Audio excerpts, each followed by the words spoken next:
আসসালামু আলাইকুম ওয়া রাহমাতুল্লাহি ওয়া বারাকাতুহু। আশা করছি সবাই সুস্থ আছেন, সুন্দর আছেন, ভালো আছেন। তো আমরা বাংলা সাহিত্য টিউটোরিয়ালের ক্লাসে আছি। সাহিত্য নিয়ে কথা বলছি আপনাদের সামনে। নিশ্চয়ই আপনারা আমার সাথে যুক্ত হয়ে পড়েছেন।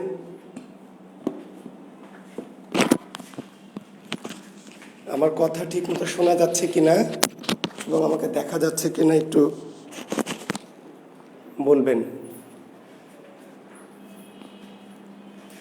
ইসমাইল হোসেন, আসসালামু আলাইকুম। ওয়ালাইকুম আসসালাম। ইসমাইল, রঞ্জন সরকার, আদাব স্যার, আদাব। কথাগুলি শোনা যাচ্ছে কি ভালো মতো? একটু জানিও তো বাবা। সবার আগে কমেন্ট, হ্যাঁ, গুড, থ্যাংক ইউ ইসমাইল। হ্যাঁ, তুমি সবার আগে তোমার কমেন্টস পেয়েছি আজকে। সাউন্ড কম। শুভ সকাল স্যার, অপেক্ষা করছিলাম। হ্যাঁ তোমা, ধন্যবাদ তোমাকে, তোমার রানী। আনামুল হক, আসসালামু আলাইকুম স্যার। ওয়ালাইকুম আসসালাম, ভালো আছি। তো ঠিক আছে, এখন কি ক্লিয়ার আছে? ওকে, ঠিক আছে, থ্যাংক ইউ। তাহলে আমরা ক্লাস শুরু করতে পারি। শিক্ষার্থী বন্ধুরা, আমরা রামায়ণে ছিলাম, মনে আছে তো? রামায়ণ, আচ্ছা। তাহলে আমরা গতদিন রামায়ণের কি কাহিনী বলেছিলাম, রামায়ণের কি ঘটনাধারা একটু বলেছিলাম সংক্ষেপে। আমরা আজকে আসলে ওই আর্য ভাষার রামায়ণ নিয়ে তো আমাদের কোনো কথা নাই, আছে কি? আমরা কি আর্য ভাষার রামায়ণ বা সংস্কৃত ভাষার রামায়ণ পড়ার জন্য বাংলা ক্লাসে এসেছি? না, শিক্ষার্থী বন্ধুরা নিশ্চয়ই না। তাহলে আমাদের লাগবে আসলে রামায়ণের অনুবাদ। রামায়ণের কি অনুবাদ? হ্যাঁ, তাহলে এইখানে আমরা আসি যে রামায়ণের প্রথম বাংলা অনুবাদকের নাম কি? রামায়ণের প্রথম বাংলা অনুবাদক কে? কৃত্তিবাস ওঝা। রামায়ণের প্রথম যিনি অনুবাদ করেছেন বাংলা, তার নাম হচ্ছে কৃত্তিবাস ওঝা। কৃত্তিবাস ওঝা। তাহলে রামায়ণ গ্রন্থটি কিন্তু বাংলা ভাষায় রচিত নয়। রামায়ণ গ্রন্থটি বাংলা ভাষায় রচিত নয়। কোন ভাষায় রচিত? আর্য বা সংস্কৃত ভাষায়, তাই না? তাহলে আর্য বা সংস্কৃত ভাষা রামায়ণ যদি আর্য ভাষাতেই থাকতো তাহলে তো আর আমাদের পড়াশোনা করা লাগতো না। কিন্তু এই সংস্কৃত বা আর্য ভাষা রামায়ণকে কি করা হয়েছে? বাংলা ভাষায় অনুবাদ করা হয়েছে। তাহলে রামায়ণের প্রথম অনুবাদকের নাম কি? কৃত্তিবাস ওঝা। কৃত্তিবাস ওঝা, ঠিক আছে, কৃত্তিবাস ওঝা। আর রামায়ণের মহিলা অনুবাদকের নাম কি? চন্দ্রাবতী। জি, তাহলে রামায়ণের প্রথম অনুবাদক কৃত্তিবাস ওঝা, যেই রামায়ণকে বলা হয় কৃত্তিবাসী রামায়ণ। কৃত্তিবাসী রামায়ণ। কৃত্তিবাস রামায়ণের যে অনুবাদটি করেছে, কৃত্তিবাস কর্তৃক অনুদিত যে রামায়ণ, কৃত্তিবাস কর্তৃক অনুদিত যে রামায়ণ, সেই রামায়ণকে বলা হয় কৃত্তিবাসী রামায়ণ। জি, তাহলে কৃত্তিবাসী রামায়ণ কি? কৃত্তিবাস কর্তৃক অনুদিত যে রামায়ণ, সেই রামায়ণের নাম হচ্ছে কৃত্তিবাসী রামায়ণ।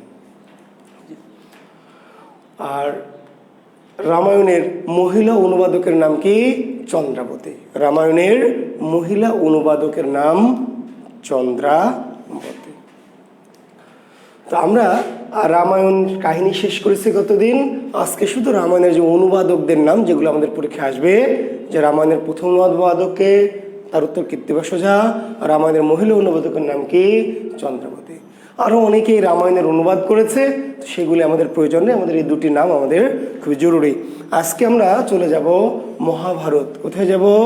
মহাভারত।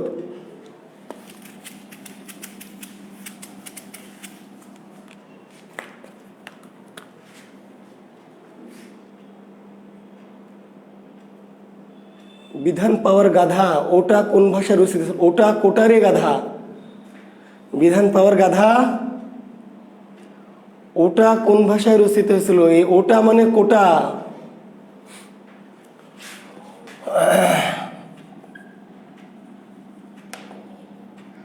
লেখেন মহাভারত।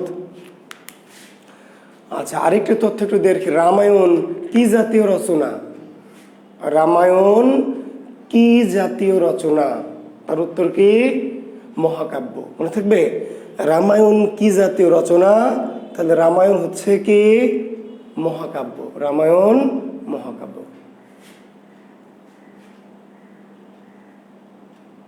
জি। মহাভারত কি জাতীয় রচনা? মহাকাব্য। মহাভারত কি জাতীয় রচনা?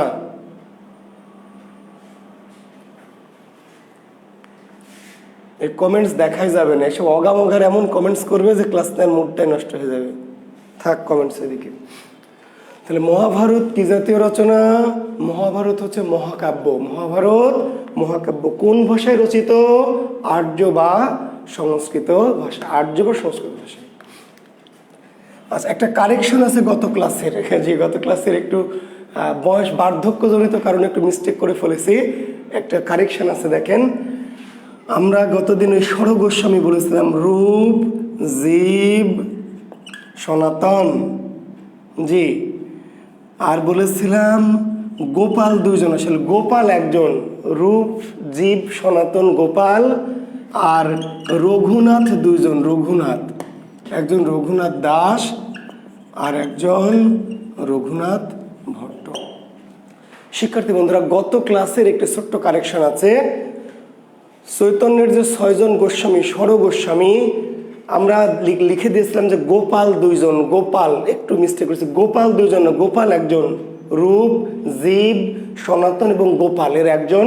আর রঘুনাথ দুজন। রঘুনাথ, একজন রঘুনাথ দাস আর একজন রঘুনাথ ভট্ট। একটু ক্ষমা সুন্দর দৃষ্টিতে দেখবেন, একটু কারেকশনটা নিয়ে নেন। জি। আর আপনাদের কাছে একটু অনুরোধ আছে, যারা বিশেষ করে নোট করুয়া যারা আছেন, অতি সুন্দর সুন্দর নোট করছেন, করে করে দিচ্ছেন, দিয়ে কি সারা বাংলায় ছড়াই দিচ্ছেন, তাই না? তো সারা বাংলায় কি ছড়াই দিচ্ছেন? জি, এই যে আপনাদের এই সুন্দর নোটগুলি, আমার এই সুন্দর ক্লাসগুলি, মানুষ নিজেদের নামে কি বাংলা টর্নেডো, বাংলা সাইক্লোন, বাংলা বাঘ, বাংলা বর্ণমালা, বাংলা জাদু, এই সমস্ত বিভিন্ন কি গ্রুপে, সাইটে তারা নিজেদের নামে নামে চালিয়ে দিচ্ছে, তাই না? এই যে আমরা এত কষ্ট করে ক্লাস নিচ্ছি, এই যে আপনারা এত সুন্দর করে নোট করছেন, এই নোটগুলি কি বিভিন্ন আনাচে কানাচে, বিভিন্ন অগা জগা ফেসবুকাররা কি করছে, গ্রুপওয়ালারা নিজেদের নামে সুন্দর করে চালিয়ে নিচ্ছে। বুঝতে পারলেন? তো এতদিন এই ঘটনাটি রাজশাহীতে ঘটতো।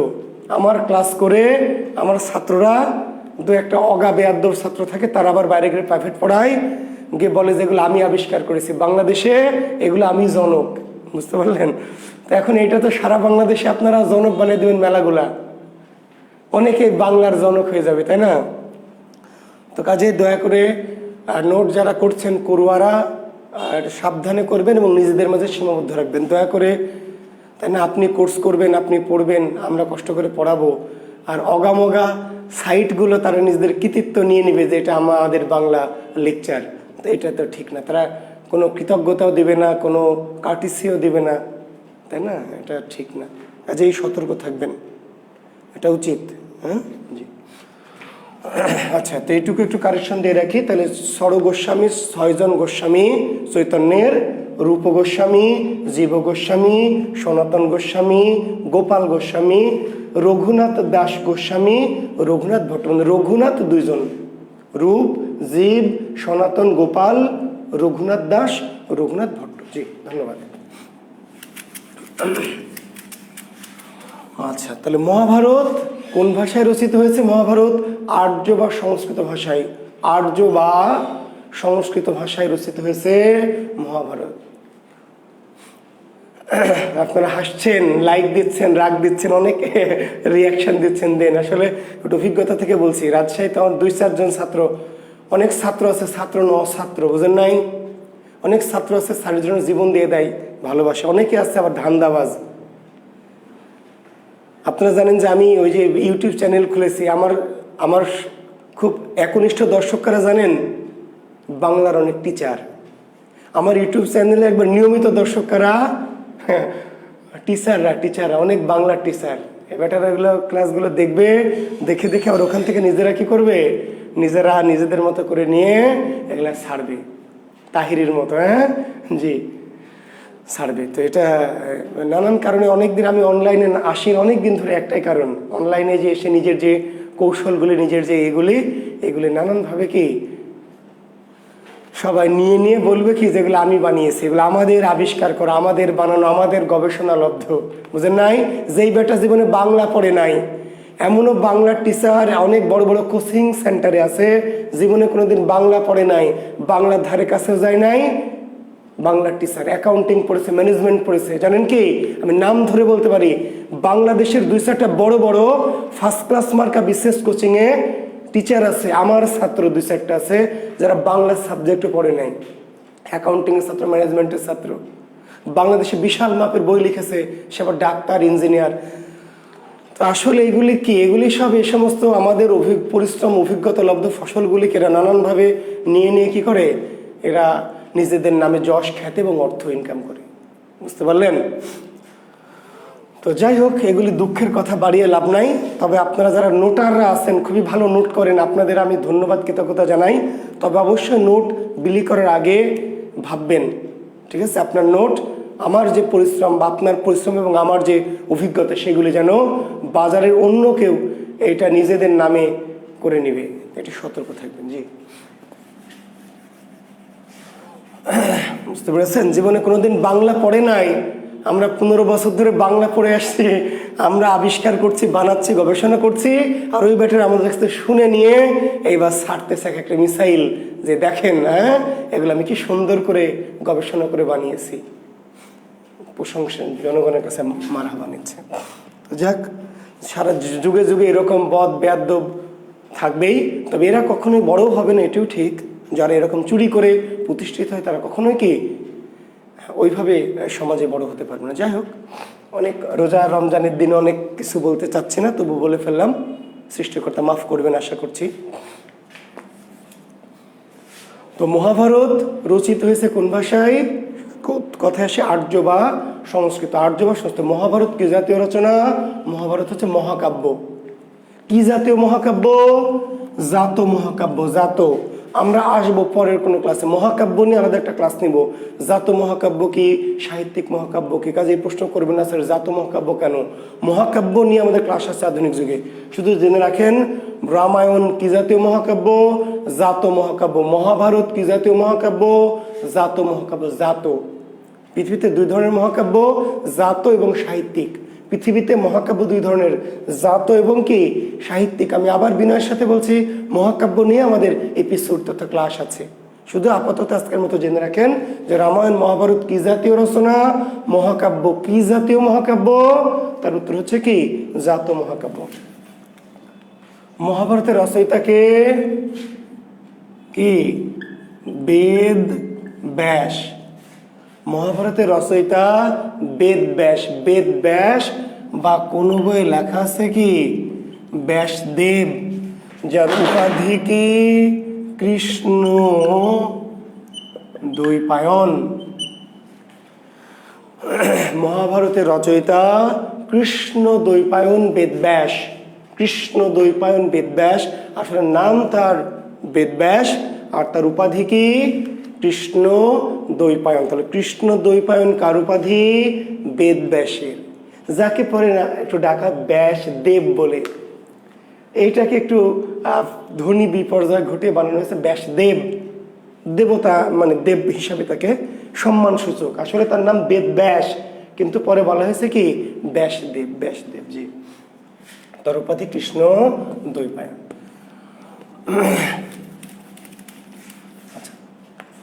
মহাভারতের খণ্ড কয়টি? 18টি। 18টি খণ্ড। মহাভারতের খণ্ড বা কাণ্ড কয়টি? 18টি। পৃথিবীর সর্ববৃহৎ মহাকাব্যের নাম কি?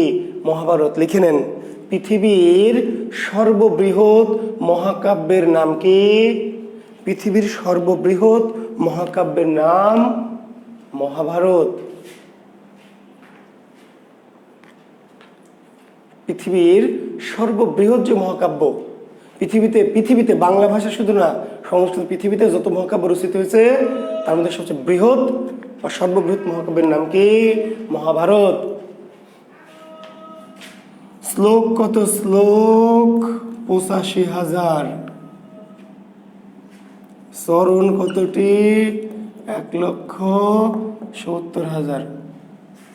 মহাভারতের শ্লোক সংখ্যা ৮৫,০০০, চরণ সংখ্যা ১,৭০,০০০।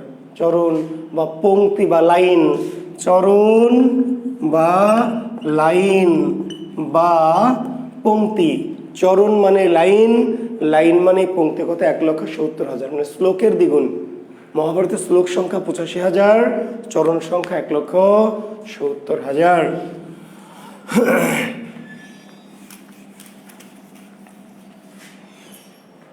মহাভারতের বিষয়বস্তু কি? বিষয়বস্তু হচ্ছে কৌরবদের সাথে পাণ্ডবদের যুদ্ধ। মহাভারতের বিষয়বস্তু কি? কৌরবদের সাথে কি? পাণ্ডবদের যুদ্ধ। বুঝতে পারলেন? কুরু বংশের যারা সন্তান, কুরুর যারা সন্তান তাদেরকে বলা হয় কৌরব, আর পাণ্ডুর যারা সন্তান পাণ্ডু। মহাভারতের কুরু পাণ্ডু এক একটা চরিত্র। পাণ্ডু, তাহলে পাণ্ডুর যারা বংশজাত তাদেরকে বলা হয় পাণ্ডব। পাণ্ডুর বংশজাত রাজা, পাণ্ডুর বংশজাতদেরকে বলা হয় পাণ্ডব। আর কুরু রাজের বা রাজা কুরুর বংশজাতদের বলা হয় কি? কৌরব। তাই কৌরবদের সাথে পাণ্ডবদের যুদ্ধ মহাভারতের মূল বিষয়। যুদ্ধটা কেন হয়েছিল? আচ্ছা বলেন তো, রামায়ণে যুদ্ধ কেন হয়েছিল? গতদিন বলেছি, মনে আছে? রাম রাবণের যুদ্ধ কেন হয়েছিল?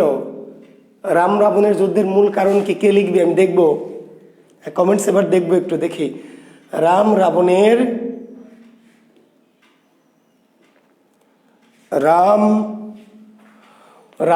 যুদ্ধ কেন হয়েছিল? কে বলবে?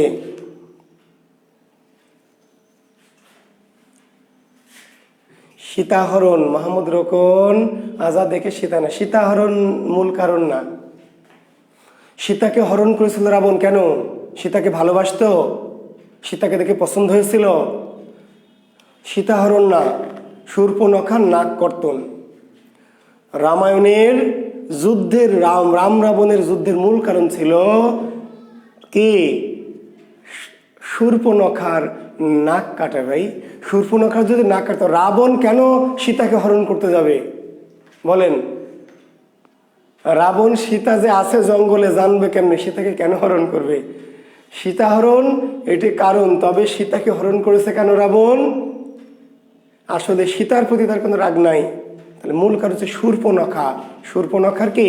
নাক কেটে দিয়েছিল। শূর্পণখার নাক কাটা এটি মূল ইস্যু। সীতাকে হরণ করলো আসলে রাম লক্ষ্মণের রাগে, তারপরে মূল কারণ। তাহলে এখানে কৌরব আর পাণ্ডবদের যুদ্ধ কেন হয়েছিল? কৌরব আর পাণ্ডবদের যুদ্ধ কে বলবে? কৌরব আর পাণ্ডবদের যুদ্ধ কেন হয়েছিল? হ্যাঁ, রানা বাক্তা। হ্যাঁ, রানা বাক্তা একটু ভালো কথা বলেছে। বলেন অনন্যাকরণ, বলেন মহাভারতের যুদ্ধ কেন হয়েছিল? কৌরব আর পাণ্ডবদের মধ্যে কেন যুদ্ধ হয়েছিল? অনন্যাকরণ বলবেন নাকি আমার ছাত্র মণিশঙ্কর বলবেন? কে বলবেন? বেকার যুবক, থ্যাংক ইউ। দ্রৌপদী, বেকার যুবক। হ্যাঁ, দ্রৌপদী।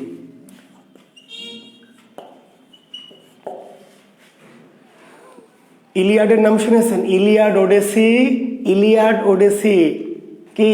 কেন যুদ্ধ? ট্রয় কেন ধ্বংস হলো? তাহলে পৃথিবীর এই মহাকাব্যের পিছনে কারা? নারী। জি, নারী।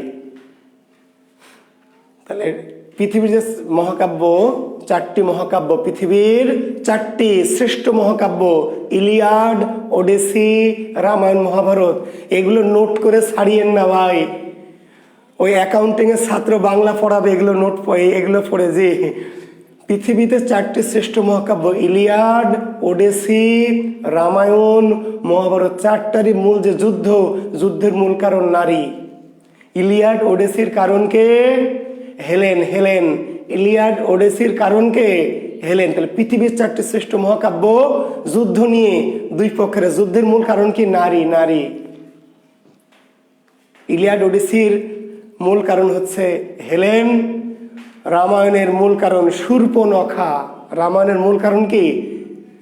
যদি সীতা বলেন তাও নারী, আর মূল কাজ শূর্পণখা। আর মহাভারতের কে? এই যে দ্রৌপদী। এসছিল না প্রশ্ন, দেখবেন 39-এ, মেবি 39-এ বা 40-এ এসছিল দ্রৌপদী। 5 ভাইয়ের এক স্ত্রী। তাহলে পাণ্ডব 5 ভাই।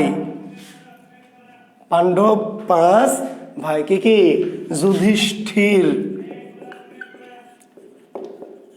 তারপরে ভীম, অর্জুন, নকুল, সহদেব। তাহলে পাণ্ডু বংশের বা পাণ্ডবদের 5 ভাই। 5 ভাই। হ্যাঁ, ভিলেন তো ছিল মণিশঙ্কর, শকুনি মামা। ঠিকই বলেছেন, শকুনি মামা হলো এটিএম শামসুজ্জামান আর কি। কিন্তু ক্লাইম্যাক্সটা এলো কোথায়? দ্রৌপদীর বস্ত্রহরণ থেকে। হ্যাঁ, ঠিকই বলেছেন, শকুনি মামা চক্রান্ত করেছিল, কিন্তু চক্রান্তটা সফল হয়েছিল কাকে দিয়ে? দ্রৌপদীর বস্ত্রহরণ দিয়ে। তো এই যুধিষ্ঠির পাণ্ডবদের 5 ভাই। 5 ভাইকে বলে পঞ্চ পাণ্ডব। কি বলা হয়? পঞ্চ পাণ্ডব। তাহলে পৌরাণিক পঞ্চপাণ্ডব কারা? পৌরাণিক পঞ্চপাণ্ডব যুধিষ্ঠির, ভীম, অর্জুন, নকুল এবং কি? সহদেব। যুধিষ্ঠির হচ্ছে জ্ঞানী, ধার্মিক, শান্তশিষ্ট। ভীম গদাধারী, গদা গদা গদা চালনায় পারদর্শী। অর্জুন তীরন্দাজ। নকুল কি? নকুল হচ্ছে তলোয়ার চালানোয় দক্ষ। সহদেবও গদাধারী আর কি। এখানে 5 ভাইয়ের 5টি কীর্তি আর কি, 5টি গুণ। এই 5 ভাইয়ের একটি মাত্র স্ত্রী দ্রৌপদী। কেন? এর অনেক বিশাল কাহিনী। আমি বললাম মহাভারত এত বিশাল কাহিনী, আমি মহাভারতের কাহিনীতে আসলে যাব না, কারণ মহাভারতের কাহিনী বলে শেষও করা যাবে না, এবং এই কাহিনী আমাদের জবের পরীক্ষার জন্য একটু কম গুরুত্বপূর্ণ। রামায়ণের কাহিনীও কম গুরুত্বপূর্ণ। আসলে রামায়ণ মহাভারত তো আমাদের পড়ার বিষয় না, আমাদের পড়ার বিষয় অনুবাদ। কিন্তু রামায়ণ কাহিনীটা কেন বলেছি? এই একই কাহিনী নিয়ে আমাদের মেঘনাদ বধ কাব্য আছে। তো মেঘনাদ বধ কাব্যের কাহিনী বুঝতে হলে আমাদের রামায়ণটা জানতে হতো বলে আমি রামায়ণটা সংক্ষেপে বলেছি। তো মহাভারতের গভীরে আমি যাব না। আমার ছাত্র 2-1 ছাত্র অনুরোধ করেছে, স্যার মহাভারতটা বলেন। কিন্তু বাবারে, মহাভারত আসলে আমাদের জব রিলেটেড আলোচনার মধ্যে এত কাহিনী আনার প্রয়োজন নেই, ঠিক আছে? দরকার নাই। আমরা চরিত্রগুলো একটু জানলাম সংক্ষেপে। তো এই দ্রৌপদী হচ্ছে এই 5 ভাইয়ের একমাত্র স্ত্রী দ্রৌপদী। এই দ্রৌপদীর বস্ত্র হরণ করেছিল কে? দুঃশাসন। কুরু বংশের, কৌরব বংশের রাজপুত্র দুঃশাসন। দুঃশাসন এক ভাইয়ের নাম ছিল দুর্যোধন, এক ভাইয়ের নাম ছিল দুঃশলা। দুর্যোধন, দুঃশলা, দুঃশাসন, এইরকম এরা কত ভাই? 100 ভাই। 100। তাহলে কুরু বংশের 100 ভাই বনাম পাণ্ডু বংশের কি? 5 ভাই। পঞ্চ পাণ্ডব বনাম 100 কৌরব ভাই। এবং এদের সাথে আরো কিছু ছিল, তার মধ্যে একজন কি? ওই যে শকুনি মামা। কি মামা? শকুনি মামা একটা চরিত্র।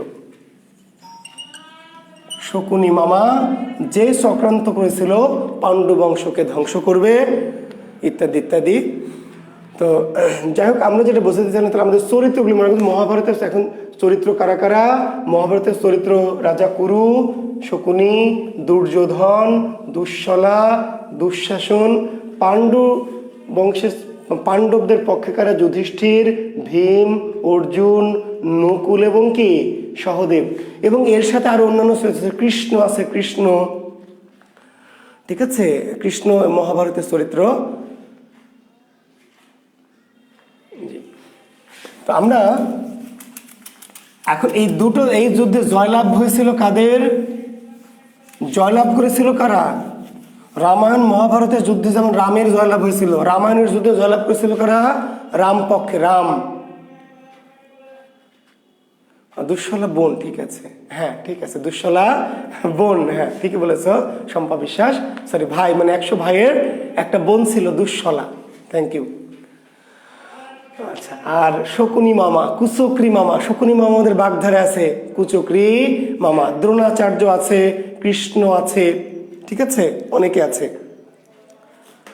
আমরা বললাম যে মাদ্রি আছে, কুন্তি আছে, তাই না? পাণ্ডুর 2 স্ত্রী কুন্তি এবং কি মাদ্রি। পাণ্ডু রাজার কি 2 স্ত্রী, কুন্তি এবং কে মাদ্রি।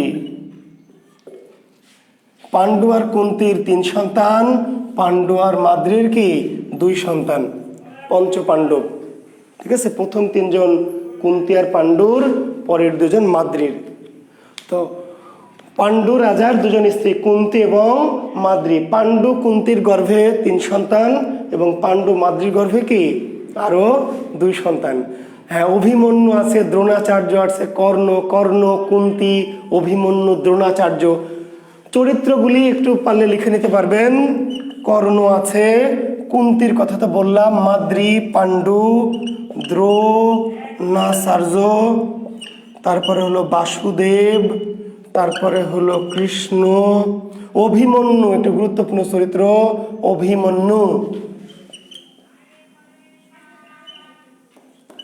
তবে আমি আবার বলছি, মহাভারতের ভিতর থেকে, হ্যাঁ বাসুদেবই কৃষ্ণ, কৃষ্ণের নাম কখনো কৃষ্ণ কখনো বাসুদেব, এত কিছু লাগবে না, মহাভারতের ভিতর থেকে লাগবে না। কারণটা বলে নেই যে মহাভারত পড়ানো কিন্তু এই আমাদের টেক্সটের উদ্দেশ্য না, বুঝতে পারলেন? উদ্দেশ্য হচ্ছে মহাভারতের সম্পর্কে একটু জানা। আর রামায়ণের কাহিনীটা কেন আমরা জানিয়েছি? রামায়ণের কাহিনীটা এই জন্য জানিয়েছি যে আমাদের আধুনিক যুগে যখন যাব, আধুনিক যুগে তখন আমাদের মাইকেল মধুসূদন দত্ত তার লেখা মেঘনাদ বধ কাব্য, এই মেঘনাদ বধ কাব্যতে আমাদের আবারও একই কাহিনীটা লাগবে। তো মেঘনাদ বধ কাব্যে যেহেতু রামায়ণের কাহিনীটা লাগবে আবার, কাজে আমরা এখন একটু বলে নিলাম যাতে ওই সময় গিয়ে আমাদের কি একটু সুবিধা হয়। যে মহাভারতের, এবং দেখেন বলা আছে মহাভারত আসলে কি যুদ্ধ মূল কথা না, কিন্তু মহাভারতের যুদ্ধটা মূল কথা না, কি মহাভারত আসলে প্রাচীন ভারতের কি সংস্কৃতি, ধর্ম, কৃষ্টি, কালচার, ইতিহাস, ঐতিহ্য। মহাভারত শুধু যুদ্ধকাব্য নয়, বুঝতে পারলেন? বলা হয় যা আছে ভারতে তাই আছে মহাভারতে, যা নাই মহাভারতে তা নাই ভারতে। মহাভারত সম্পর্কে বলা হয়, মহাভারত সম্পর্কে বলা হয় যা আছে ভারতে, যা আছে ভারতে তাই আছে মহাভারতে। কিংবা বলা হয় যা নাই মহাভারতে তা নাই ভারতে। মহাভারত সম্পর্কে একটু শ্লোক বলা হয়, যা আছে ভারতে, যা আছে ভারতে তাই আছে মহাভারতে, যা নাই মহাভারতে তা নাই ভারতে। ভারতে যা কিছু আছে সবই মহাভারতে আছে, আর মহাভারতে যা নাই এমন কিছু ভারতে নাই। তার মানে শুধু 2 বংশের যুদ্ধ, এটি মহাভারত নয়, এটি মহাভারত নয়। মহাভারত হচ্ছে সমগ্র ভারতবর্ষের ইতিহাস, ঐতিহ্য, কৃষ্টি, কালচার, ধর্ম, পোশাক পরিচ্ছদ, রীতিনীতি, বিবাহ, প্রেম, গোটা ভারতবর্ষের যত কিছু আছে কৃষ্টি, কালচার, ইতিহাস, ঐতিহ্য, প্রেম, ভালোবাসা, হিংসা, হানাহানি, মারামারি, ক্ষোভ, রাগ, চক্রান্ত, ভারতের সমগ্র ভারতবর্ষের মানুষের যে নৃতত্ব, ইতিহাস সব মিলে মহাভারত। মহাভারত শুধু একটি গ্রন্থ নয়, বুঝতে পারলেন? গোটা ভারতবর্ষের কি ইতিহাস, গোটা ভারতবর্ষের ঐতিহ্য, সংস্কৃতি, পোশাক, ভাষা, খাদ্যাভ্যাস, প্রেম, বিরহ, রাগ, অভিমান, ক্ষোভ, ভারতীয় জাতির কৃষ্টি, কালচার, ইতিহাস, ঐতিহ্য মহাভারত। এটা শুধু একটি যুদ্ধ কাব্য নয়। হ্যাঁ, আর এই মহাভারত আবার বললাম যে আর্য যে মহাভারত বা সংস্কৃত যে মহাভারত, এটা নিয়ে কিন্তু আমাদের কোনো মাথা ব্যথা নাই। সংস্কৃত ভাষায় মহাভারত রচিত হয়েছে, আর্য ভাষায় মহাভারত রচিত হয়েছে, এইটা নিয়ে আমাদের কি কাহিনী নাই। আমাদের কাহিনীটা হচ্ছে এটি বাংলায় অনুবাদ করা হয়েছে। তাহলে প্রথম অনুবাদ করেছেন কে? মহাভারতের প্রথম অনুবাদকের নাম কি? কবীন্দ্র পরমেশ্বর।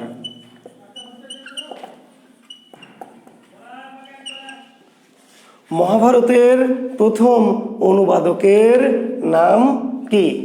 মহাভারতের প্রথম অনুবাদকের নাম কি? কবীন্দ্র পরমেশ্বর। কবীন্দ্র পরমেশ্বর।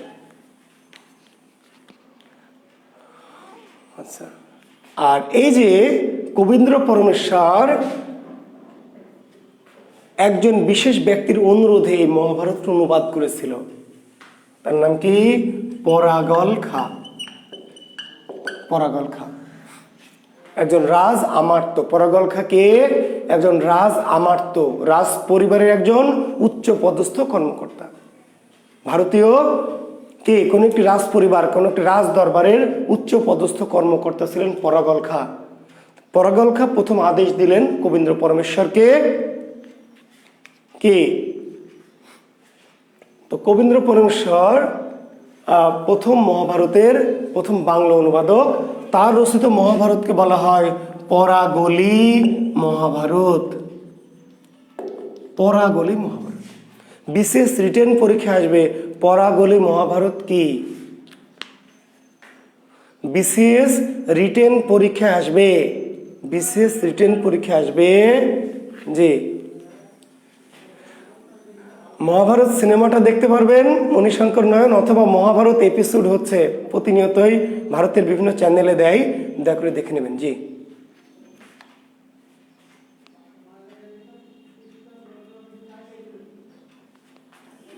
আচ্ছা, তাহলে পরাগলি মহাভারত কি? পরাগলি মহাভারত কি? পরাগলি মহাভারত কি? পরাগল খাঁয়ের আদেশে কবীন্দ্র পরমেশ্বর, পরাগল খাঁয়ের আদেশে কবীন্দ্র পরমেশ্বর যে অনুবাদ করেছেন মহাভারতের, সেই মহাভারতকে বলা হয় পরাগলি মহাভারত। আর এটি মহাভারতের যথার্থ অনুবাদ নয়, মূল সারাংশের অনুবাদ। মহাভারতের সারাংশ, যারা মহাভারতের সারাংশ চাচ্ছেন, চাই সারাংশ, মাত্র 400 পৃষ্ঠার কি সারাংশ কবীন্দ্র পরমেশ্বর করেছেন পরাগল খাঁ। তাহলে কবীন্দ্র পরমেশ্বর মহাভারতের কি সংক্ষিপ্ত অনুবাদ করেছে, সংক্ষিপ্ত সার সংক্ষেপের অনুবাদ। তাহলে কবীন্দ্র পুরো মহাভারতকে অনুবাদ করেননি, আবার ভেঙে ভেঙে পুরো মহাভারতটাকে তিনি একটা কি করেছেন? সার সংক্ষেপ অনুবাদ করেছেন। তাহলে পরাগলি মহাভারত কি? পরাগলি মহাভারতের অনুবাদককে কবীন্দ্র পরমেশ্বর। তাহলে কবীন্দ্র পরমেশ্বর কি করলেন? পরাগল খাঁর অনুরোধে মহাভারতের যে অনুবাদ করলেন সেটির নাম পরাগলি মহাভারত। আর এই মহাভারতটি মহাভারতের একেবারে যথার্থ অনুবাদ নয়, আংশিকও নয়, কি পুরো মহাভারতের সারাংশ বা সারমর্মের অনুবাদ। এরপর পরাগল খাঁয়ের পুত্র সুটি খাঁ, পরাগল খাঁয়ের পুত্রকে সুটি খাঁ, তিনি আরেকজন শ্রীকর নন্দী, তাকে আদেশ করলেন মহাভারতের অনুবাদ করতে একটু ভালো করে। পরবর্তীতে পরাগল খাঁয়ের পুত্র সুটি খাঁ শ্রীকর নন্দী নামক আরেকজন কবিকে অনুরোধ করেছিলেন যে মহাভারতটাকে সম্পূর্ণ অনুবাদ করতে। শ্রীকর নন্দী অনুবাদ করলেন মহাভারতের। সেই মহাভারতের নাম হলো ছুটিখানি মহাভারত। সেই মহাভারতটির নাম কি? ছুটিখানি মহাভারত। শ্রীকর নন্দী অনুদিত মহাভারতের নাম কি? শ্রীকর নন্দী অনুদিত মহাভারতের নাম ছুটিখানি মহাভারত। ছুটিখানি মহাভারত। কেন ছুটিখানি মহাভারত? শ্রীকর নন্দী মহাভারত কেন না? শ্রীকর নন্দী অনুবাদ করলেও কার অনুরোধে করেছেন, কার আদেশে, কার পৃষ্ঠপোষকতায়? ছুটি খান নামক একজন রাজামর্তের। ফলে অনুবাদকে বলা হয় ছুটিখানি মহাভারত। তবে এখানে একটু ডাউট বলে, ওই যে যখন আপনারা নানান বই পড়বেন তখন যদি বিভ্রান্ত হবেন, বিভ্রান্ত হওয়াটা আপনাদের স্বভাব। তবে একটু বলে রাখি, কেউ কেউ বলেছেন কোনো কোনো গবেষক যে কবীন্দ্র পরমেশ্বরেরই আসলে শ্রীকর নন্দী, এই দুজন আসলে এক। যে শ্রীকর নন্দী সেই কবীন্দ্র পরমেশ্বর। কেউ কেউ কেউ কেউ বলেছেন যে যার নাম শ্রীকর নন্দী তার নাম কবীন্দ্র পরমেশ্বর, আসলে কবীন্দ্র পরমেশ্বর উপাধি, শ্রীকর নন্দী তার নাম। ভালো করে শুনবেন, এটা কিন্তু একটা মত, দ্বিমত। কেউ বললেন কবীন্দ্র পরমেশ্বর আলাদা, পরাগল খান অনুরোধে তিনি মহাভারতের অনুবাদ করলেন, প্রথম সংক্ষিপ্ত অনুবাদ। তারপরে পরাগল খান ছুটিখা অনুরোধ করলেন আরেকজন কবিকে, শ্রীকর নন্দী, তিনি অনুবাদ করলেন ছুটিখানি মহাভারত। আর কেউ বললেন যে না রে বাবা, এই কবীন্দ্র পরমেশ্বর আর শ্রীকর নন্দী একই ব্যক্তি। প্রথমে তিনি পরাগল খাঁর অনুরোধে অনুবাদ করেছিলেন, ঠিকই আছে, সংক্ষিপ্ত অনুবাদ। পরে পরাগল খাঁর পুত্র ছুটিখার অনুরোধে তিনি মহাভারত আবার কি পূর্ণাঙ্গ অনুবাদ করেন। দুইজন একই লোক, যার নাম আসল নাম হলো শ্রীকর নন্দী, আসল নাম শ্রীকর নন্দী, আর কবীন্দ্র পরমেশ্বর ছিল তার কি উপাধি। তো এটা নিয়ে দ্বিমত যদি থাকে, পরীক্ষা যদি কনফিউজড হন, কনফিউজড হওয়ার কিছু নাই। পরাগলি মহাভারত রচয়িতাকে কবীন্দ্র পরমেশ্বর, পরাগলি মহাভারত লিখেছে, অনুবাদ করেছেন কে, কবীন্দ্র পরমেশ্বর। আর ছুটিখানি মহাভারত অনুবাদ করেছেন কে, শ্রীকর নন্দী। ছুটিখানি মহাভারত রচয়িতা শ্রীকর নন্দী, ঠিক আছে। ছুটিখানি মহাভারত কার অনুবাদ, শ্রীকর নন্দীর। পরাগলি মহাভারত কার অনুবাদ, কবীন্দ্র পরমেশ্বর। একই মানুষ হয় হোগা। আর যদি কখনো আসে কবীন্দ্র পরমেশ্বর কার উপাধি, বলবেন শ্রীকর নন্দীর। শ্রীকর নন্দীর উপাধি কি, কবীন্দ্র বলবেন। কিন্তু পরাগলি মহাভারত কার লেখা, কবীন্দ্র পরমেশ্বর। ছুটিখানি মহাভারত কার লেখা, শ্রীকর নন্দী। এইভাবে উত্তর দিবেন। জি, ঝামেলায় যাবেন না, ঝামেলা অ্যাভয়েড করবেন। প্রশ্ন যেভাবে আসবে সেভাবে আমরা উত্তর দিব। জি, কিন্তু মহাভারতের এই অনুবাদগুলি ভালো হয়নি। ছুটিখানের শ্রীকর নন্দীর অনুবাদটা পূর্ণ অনুবাদ, কিন্তু ভালো না, মানসম্মত না। পরিপূর্ণ মহাভারতের অনুবাদ কিন্তু মানসম্মত ভালো না। তাহলে প্রথম মানসম্মত বা শ্রেষ্ঠ অনুবাদকের নাম কি, কাশিরাম দাস। দেখেন, মহাভারতের সেরা অনুবাদক বা শ্রেষ্ঠ অনুবাদকের নাম কি, কাশিরাম দাস। মহাভারতের প্রথম অনুবাদ করলো, তাই না, কবীন্দ্র পরমেশ্বর, তারপর অনুবাদ করলো শ্রীকর নন্দী। কিন্তু মহাভারতের শ্রেষ্ঠ বা সেরা অনুবাদকের নাম কি, কাশিরাম দাস, কাশিরাম দাস। আর কাশিরাম দাস নিজের ইচ্ছাতেই, নিজের ভালো লাগা থেকে অনুবাদ করেছিল। এই অনুবাদটিকে বলা হয় কাশিরাম দাসী মহাভারত। কাশিরাম দাসী, তাহলে কাশিরাম দাসের অনুবাদটিকে কি বলা হয়, কাশিরাম দাসী মহাভারত। আমাদের বাংলা অঞ্চলে যে মহাভারতটি মানুষ পড়ে, হিন্দু ধর্মের লোকজন, সেটি মূলত কি কাশিরাম দাসী মহাভারত। বাজারে পাওয়া যায়, কিনে পড়ে ফেলবেন। জি, মহাভারত যারা জানতে চান, যারা বুঝতে চান, যারা পড়তে চান, কাশিরাম দাসের খুব সহজ সরল সুন্দর অনুবাদ, দারুণ অনুবাদ, কাশিরাম দাসী মহাভারত। বাজারে গেলে কাশিরাম দাসী মহাভারত পেয়ে যাবেন, ইনশাল্লাহ পড়ে ফেলবেন। কাশিরাম দাস সম্পর্কে বলা হয়, মহাভারতের কথা অমৃত সমান, কাশিরাম দাস ভনে শোনে পুণ্যবান। মহাভারতের কথা অমৃত সমান, মহাভারতের কথা অমৃত সমান, কাশিরাম দাস ভনে শোনে পুণ্যবান।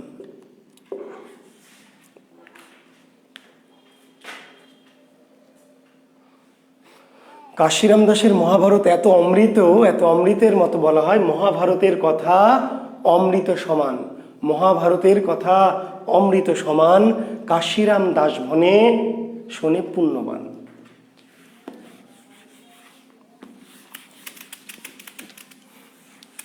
তো আমরা আসলে আজকে মধ্যযুগটা শেষ করব। রোজার ঈদের আগে আর অনেকে পড়তে চাচ্ছে না রোজার মধ্যে, আমরা হয়তো আর একটা দিন পড়াবো আগামী শনিবার। আজকে মধ্যযুগটা ইনশাল্লাহ শেষ করে ফেলবো। আর পরীক্ষাটা কি সোমবারে আমাদের 87 রাত বলে অনেকে দিতে চাচ্ছেন, আমি জানি না সোমবারে নিব নাকি শনিবারে নিয়ে নিব।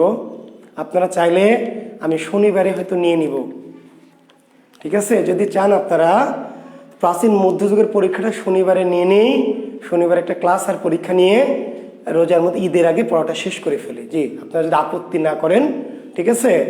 তাহলে সোমবার পর্যন্ত না গিয়ে শনিবারে পড়াটা রোজার আগে শেষ পড়া, ঈদের আগে শেষ পড়া করিয়ে শনিবারে পরীক্ষাটা নিয়ে আপনাদেরকে আবার ঈদের পরে তো দেখি আপনারা যদি মতামতটা দিয়েন, গ্রুপে দিয়েন, তাও হবে। এখন লিখবেন একটি সাহিত্য যার নাম হচ্ছে কি পাঁচালী। পাঁচালী। জি, মধ্যযুগ প্রায় শেষ, ছোটখাটো দুটি বিষয় আছে, তার মধ্যে একটির নাম হচ্ছে কি পাঁচালী। পাঁচালী।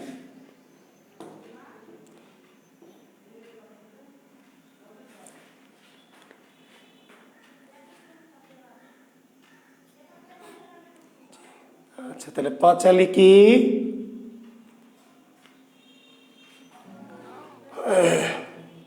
পাঁচালী হচ্ছে কি পাঞ্চাল। পাঞ্চাল বা পাঞ্চালী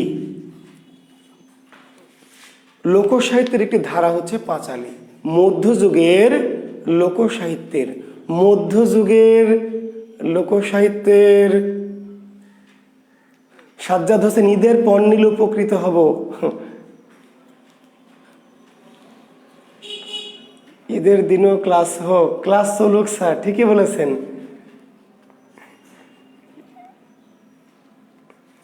এখন এই যে আপনাদের বললাম, এখন আপনারা যার যার সুবিধা মতো মতামত দিতেই থাকবেন।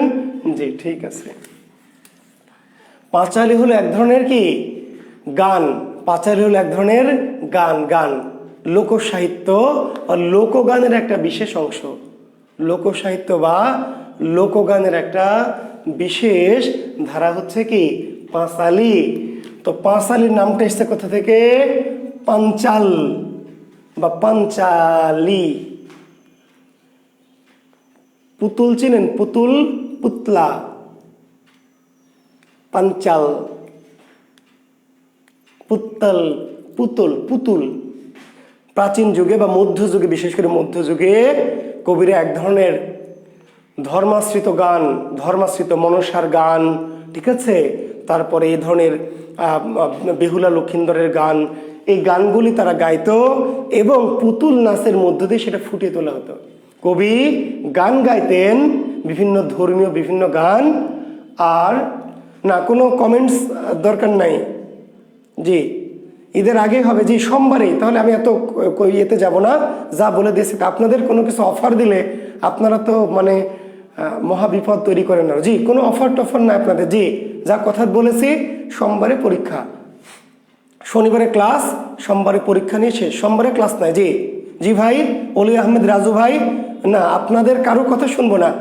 আপনারা এত মানে পণ্ডিত যে একটা সুযোগ দিলে 1000 দিন ধরে এখন এই তর্ক বিতর্ক করতে থাকবেন। আপনাদের কোনো অফার না, আপনাদের অফার শেষ। শনিবারে আমি ক্লাস নেব, সোমবারে ক্লাস না, শুধু পরীক্ষাটা নিয়েই জি ঈদের আগে শেষ করব। তারপর ঈদের পরে আমরা আধুনিক যুগ শুরু করব। জি, থ্যাংক ইউ। আপনাদের এত অপশন নিতে গেলে, 100 জনের 100 মতামত নিতে গেলে তো ভাই কেমনে কি করব বলেন, সম্ভব হবে? তাহলে পাঁচালী কি এক ধরনের গান, বিশেষ গান, যে গান গায়ক গাইতো আর কি করত, পুতুল নাচের মাধ্যমে সে গানকে ফুটিয়ে তোলা হতো। তখন সেই ধরনের গানকে বলা হয় পাঁচালী বা পাঞ্চালী। তবে কারো মতে আবার না, এই গানের সময় 5 রকমের ঘটনা ঘটতো। কি কি? এখানে গান হতো, বাদ্য থাকতো, মাঝে মাঝে ছড়া কাটা হতো, আবার নাচও হইতো একটু একটু, আবার কি গানের লড়াইও হতো। এই 5টি অঙ্গ থাকতো বললেন নাম পাঁচালী। কেউ কেউ বললেন পাঁচালী এসছে পঞ্চাল বা পাঞ্চাল থেকে, মানে পুতুল, যেহেতু গানের সাথে সাথে পুতুলের মধ্য দিয়ে অভিনয় করে করে কি এই গানের দৃশ্য বা ঘটনাগুলি, কাহিনীগুলি ফুটে তোলা হতো, সেই জন্য এটার নাম পাঁচালী। আর কেউ কেউ বললেন যে না, এই গানের 5টি অঙ্গ। পাঁচালী গানের কয়টি অঙ্গ? 5টি অঙ্গ। 5টি। কি কি? গান, বাদ্য, গান থাকতো, বাদ্যযন্ত্র থাকতো, ছড়া থাকতো, নাচ থাকতো, নাচ, কবিরা অনেক সময় নাচতেন, বা পুতুল নাচ, ওই যে পুতুল নাচ মানে গান, শুধু গানের সাথে বাদ্য, ছড়া, মাঝে মাঝে ছড়া কাটা হতো, নাচ করা হতো এবং গানের লড়াই। ফলে এই 5টা অঙ্গ থাকতো বলে এই গানটিকে বলা হয় পাঁচালী বা পাঞ্চালী। যে পথের পাঁচালী, পাঁচালী নয়। জি ভাই, জি জি।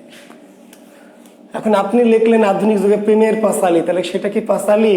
পাঁচালী লিখলেই পাঁচালী। পাঁচালী হলো এক ধরনের গান, ধর্মীয় কোনো বিষয় নিয়ে কি, জি, ধর্মীয় বিষয় নিয়ে রচিত রসাত্মক গানকে বলা হয় পাঁচালী। পাঁচালীর শ্রেষ্ঠ কবিকে দাশু রায়। পাঁচালীর শ্রেষ্ঠ কবি দাশু রায়, যার প্রকৃত নাম দাশরথী রায়। পাঁচালীর শ্রেষ্ঠ কবি, শ্রেষ্ঠ কবি, জি, পাঁচালীর শ্রেষ্ঠ কবি দাশু রায় বা দাশরথী রায়। দাশু রায় বা দাশরথী রায়। হ্যাঁ, তাহলে মণিশঙ্করের কাছ থেকে আমরা একদিন পাঁচালী শুনতে পারি। হ্যাঁ মণিশঙ্কর, তাহলে তুমি একটা কাজ করো, শনিবারে আমাদের একটু পাঁচালী শোনাই দিও, ঠিক আছে? হ্যাঁ, তুমি আমার গ্রুপে লাইভ দিবা, আমি ইয়ে করে দেব।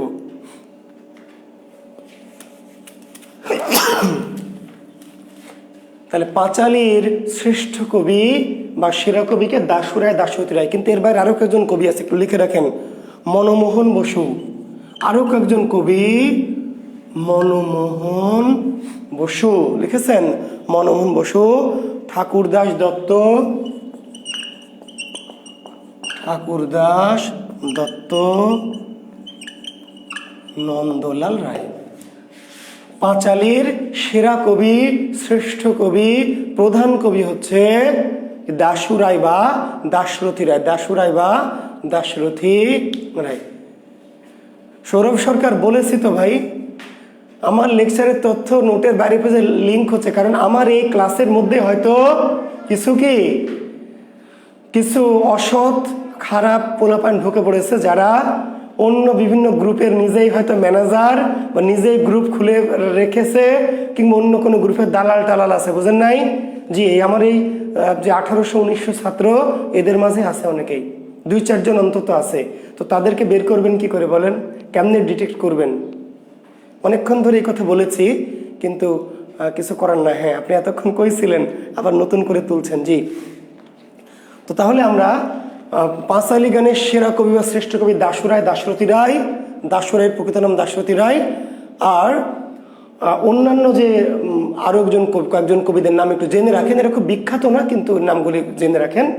যে পাঁচালী গানের আরো কবিদের মধ্যে মনমোহন বসু, ঠাকুরদাস দত্ত, নন্দলাল রায়, কৃষ্ণকমল গোস্বামী।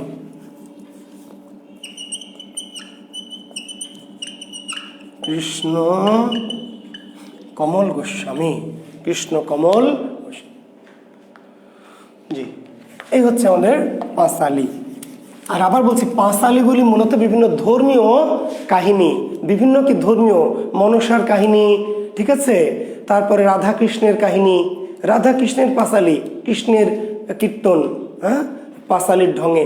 তো ধর্মীয় বিভিন্ন বিষয়কে মানে একটু গানের ঢঙে, একটু নাচের ঢঙে, হ্যাঁ, একটু মাঝে মাঝে ঘুঙুর পায়ে পায়ে একটু নাচ করে আবার পাঁচালী কাররা। জি, একটু নেচে নেচে, একটু গেয়ে গেয়ে, বিভিন্ন ছড়া কেটে কেটে মাঝে মাঝে যে গানগুলি গায়, তার নাম হচ্ছে পাঁচালী।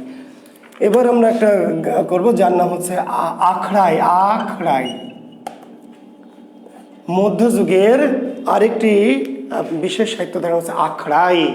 আখড়াই, জি, আখড়াই মধ্যযুগের আরেকটি সাহিত্যের ধারা। এগুলো খুব অপ্রধান ধারা, অপ্রধান। মধ্যযুগের প্রধান ধারা শেষ করেছি, অপ্রধান ধারা আখড়াই।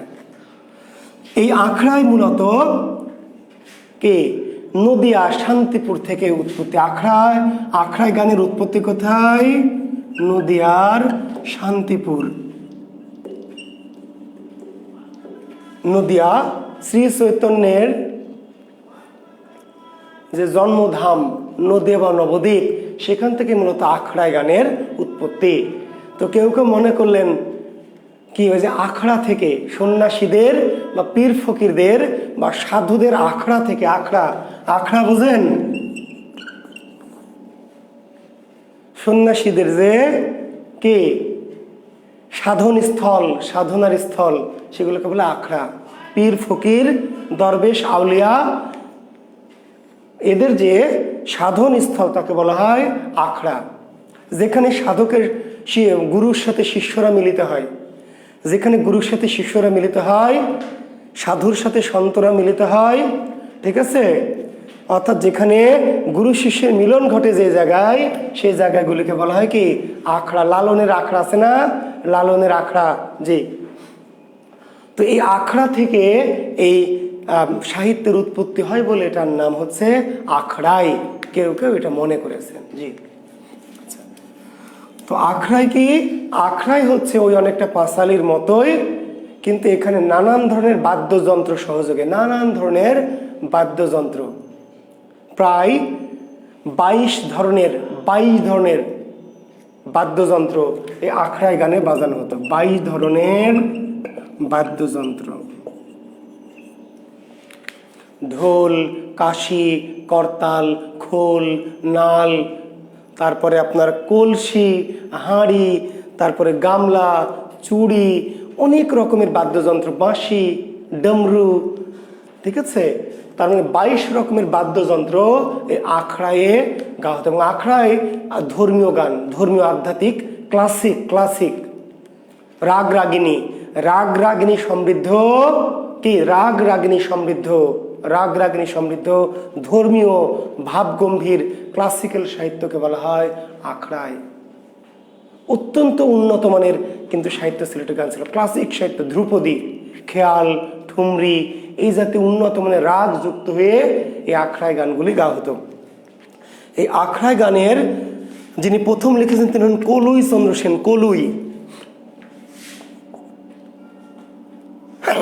আখড়াই গান প্রথম লিখেছেন কে?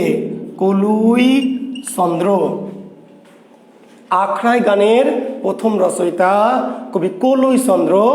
আর পরবর্তীতে এই কলুই চন্দ্রের যে ভাগনা, তার নাম কি সবাই জানেন? রামনিধি গুপ্ত। টপ্পা গানের যিনি জনক, টপ্পা গান মনে আছে? এই অনেকটা কাছাকাছি, এই মধ্যযুগের একই কাছাকাছি সময়ে কাছাকাছি ঢঙের গান। আখড়াই গানের প্রথম রচয়িতা কলুই চন্দ্র, আর পরবর্তীতে গানটাকে জনপ্রিয় করেছেন বা শ্রেষ্ঠত্ব দিয়েছেন কলুই চন্দ্রের ভাগনা রামনিধি গুপ্ত বা নিধু বাবুজি। তারা আখড়াই শ্রেষ্ঠ কবিকে, জনপ্রিয় কবিকে নিধুবাবু রামনিধি গুপ্ত, আর আখড়াই প্রথম রচয়িতাকে কলুই চন্দ্র। এই আখড়াই পরবর্তী আখড়াই থেকে তৈরি হলো হাফ আখড়াই। আখড়াইটা ভেঙে আখড়াইটা একটু সংস্কার হয়ে পরবর্তীতে একটু আরেকটি সাহিত্য ধরে হাফ আখড়াই। আখড়াই যেমন একটু জটিল, দুর্বোধ্য, একটু ক্লাসিক ঢঙের ছিল, রাগিনী প্রধান ছিল।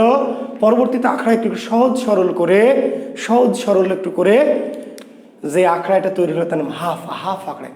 আবার বলছে আখড়াই ছিল পূর্ণ ধর্মীয় ভাব গাম্ভীর্যপূর্ণ, এবং সেখানে তার মধ্যে কি ছিল? ক্লাসিক্যাল বিষয়, রাগিনী ইত্যাদি। আখড়াই আর টপ্পা ঠিক এক না, তবে আখড়াইয়েরই একটি শাখা হচ্ছে টপ্পা। আখড়াইয়ের একটি সংক্ষিপ্ত শর্ট ফর্ম হচ্ছে টপ্পা। আফরোজা মিমি না আফরোজা অমনি, আখড়াইয়ের একটি শর্ট ফর্ম। আখড়াতে বড় গান, আর আখড়াইয়ের একটি ছোট শর্ট ফর্ম হচ্ছে টপ্পা, জি। তবে আখড়াইয়ের মধ্যে আবার কিছু অশ্লীল গানও থাকতো, যাত্রার মতো। অশ্লীল গানগুলিকে বলা হতো খেউড়। ধর্মীয় গান হলেও অনেক কথা হয়তো, ধর্মীয় গান হলেও এখানে যখন রাধাকৃষ্ণের লীলা পরিবেশিত হতো, রাধাকৃষ্ণের লীলা, বা ধরেন ওই যে আমাদের মনসামঙ্গলের বেহুলা লক্ষিন্দরের লীলা, তখন এর মধ্যে কিছু অশ্লীল, কুরুচিপূর্ণ, আদি রসাত্মক কিছু গান পরিবেশিত হতো, যেগুলোকে বলা হতো খেউড়।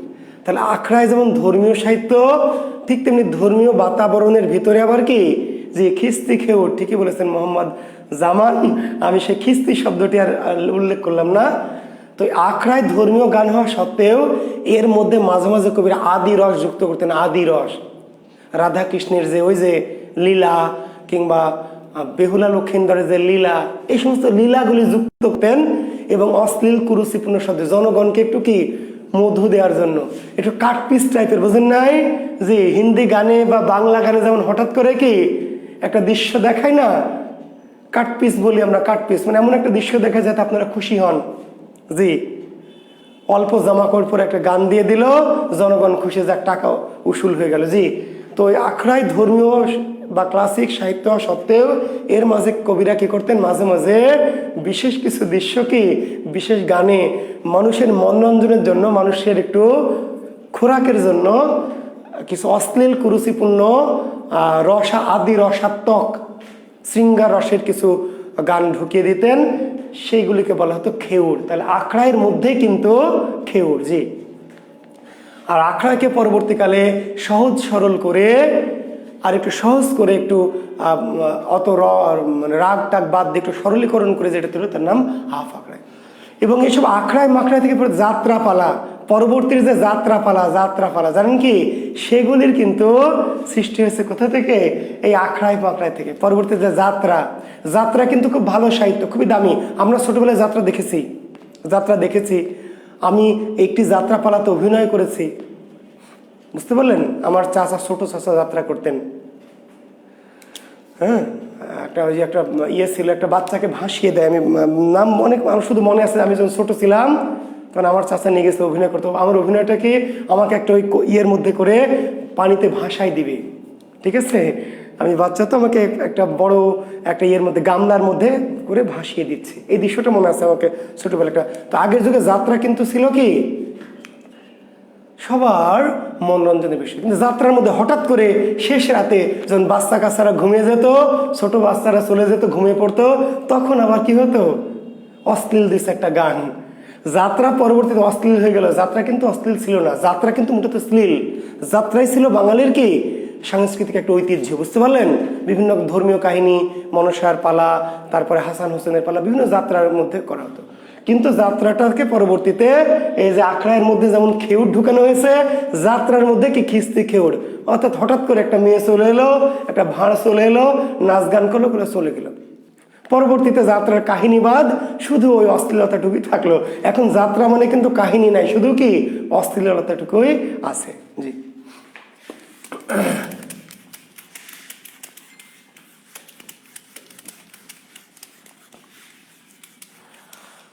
আচ্ছা, কি যেন একটা ভাষান, যাত্রাটির নাম ভুলে গেলাম আমি। তো যে মধ্যযুগ থেকে আমার আলোচনা শেষ। আপনাদের যদি কোনো প্রশ্ন থাকে তাহলে বলবেন। আচ্ছা, হাফ আখড়াই যিনি বানিয়েছেন তার নাম মোহন চাঁদ বসু। লিখে রাখেন একটা তথ্য, দরকার হবে না তারপরেও। হাফ আখড়াই, আখড়াইকে যিনি হাফ আখড়াই করলেন, আখড়াইয়ের জটিলতা, কঠিনতা, ক্লাসিক্যাল বা ওই যে বিষয়গুলি, ঠিক আছে, বা রাগ রাগিনীর আধিক্য কমিকে সরল করে দিলেন যিনি, সেই ভদ্রলোকের নাম হচ্ছে মোহন চাঁদ বসু। আখড়াই থেকে যিনি হাফ আখড়াই বানালেন, আখড়াইকে কেটে ছেড়ে যিনি হাফ করলেন, সেই ভদ্রলোকের নাম কি, হাফ আখড়াইয়ের রচয়িতাকে, জি, মোহন চাঁদ বসু। জি, এখন যাত্রা দেখে কারা, ফাতরারা, সবাই জানেন। এখন যাত্রা কারা দেখে, যারা যাত্রা দেখে ফাতরা লোক। কারণ যাত্রা কিন্তু কি এখন আর আগের মতো নয়। বললাম যে যাত্রার কাহিনীর মধ্যে আগে একটু একটু অশ্লীলতা দিত, নাচ গান দিত মানুষকে মনোরঞ্জনের জন্য, আর এখন কাহিনী বাদ গেছে, শুধু কি অশ্লীলতাটুকুই থেকে গেছে। জি, আচ্ছা, আপনাদের আচ্ছা শাক্ত পদাবলী বলেছেন একজন। জি, শাক্ত পদাবলী, এই শাক্ত পদাবলী ওর জনক দাশু রায়। শাক্ত পদাবলী দাশু রায়। জি, দাশু রায়।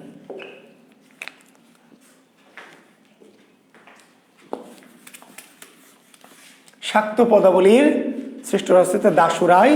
শাক্ত পদাবলী, শিবের ভক্তদের বলা হয় শাক্ত, শিবের ভক্তদের বলা হয় শাক্ত। শিবের যে কীর্তি, কর্ম, প্রেম, বিরহ, তার আধ্যাত্মিকতা, ধ্যান, এগুলি নিয়ে রচিত হচ্ছে শাক্ত পদাবলী। শিবের ভক্তদের বলা হয় শাক্ত, বুঝতে পারলেন। কৃষ্ণ ভক্তকে যেমন বলে বৈষ্ণব, শিবের ভক্তকে বলে শাক্ত। তো শাক্ত পদাবলী কি? শিবকে নিয়ে রচিত সাহিত্য বা শিবকে নিয়ে রচিত গান, শিবকে নিয়ে রচিত গানকে বলা হয় শাক্ত পদাবলী। জি, এর মধ্যে শিবের বিভিন্ন কাহিনী, শিব পার্বতী, শিব গৌরী ইত্যাদি ইত্যাদি, শিবের রাগ, শিবের ক্ষোভ, শিবের ধ্যান, শিবের ভালো মানুষী, শিবের আধ্যাত্মিকতা, এই সমস্ত নিয়ে রচিত সাহিত্য হচ্ছে শাক্ত পদাবলী। তো শাক্ত পদাবলী মানে জি, লোকসাহিত্য হয়নি। লোকসাহিত্য কেন? গতদিন আমি যে পড়িয়েছি ভাই, গতদিন যে পড়ালাম, লোক সাহিত্যর মধ্যে গতদিন আমরা পড়িয়েছি না? গতদিন কি পড়িয়েছি? গতদিন লোক সাহিত্যের পড়িয়েছি হচ্ছে পড়লাম না দুটো জিনিস, লোকসাহিত্যের গুরুত্বপূর্ণ দুটো জিনিস গতদিন পড়িয়েছি।